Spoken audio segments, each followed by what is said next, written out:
കുറച്ച് ദിവസത്തിന് ശേഷമാണ് ഇവിടെ മഴ പെയ്തിട്ട് വെള്ളമാവുന്നത്. എന്നിട്ടോ എനിക്ക് പനി പിടിച്ചു കഴിഞ്ഞപ്പോൾ ഛർദിലും വന്ന ശേഷം എൻ്റെ പനിയെല്ലാം മാറി. അപ്പോഴാണ് ഈ വെള്ളം കയറുന്നത്. അപ്പോൾ അമ്മയ്ക്ക് പനി പിടിച്ചു. പിന്നെ ഞാൻ 2-3 ദിവസം സ്കൂളിൽ പോയില്ല എനിക്ക് പനി പിടിച്ചപ്പം. ഇപ്പം അമ്മയ്ക്ക് പനി പിടിച്ചു. ഒരു പനി ഇരുന്നപ്പോൾ ഒരാൾക്ക് പിടിച്ചു. എൻ്റെ പനി എന്ന് പറയുമ്പോൾ സാധാരണ പനിയല്ല. എനിക്ക് ഛർദിൽ വന്നു, പനി പിടിച്ചു, എണീക്കാൻ പോലും പറ്റാത്ത അവസ്ഥയായി. പിന്നെ അത് കഴിഞ്ഞിട്ട് രാത്രി മരുന്ന് കഴിഞ്ഞ് പിന്നെ കഞ്ഞിയൊക്കെ കുടിച്ചിട്ടാണ് ഓക്കെ ആയത്. ഇപ്പം എനിക്ക് ഓക്കെ ആയി.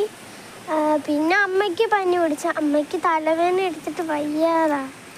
സോ അപ്പം ഇത്രയേ ഉള്ളൂ. ബായ്. മഴക്കാലമായി. ബായ്.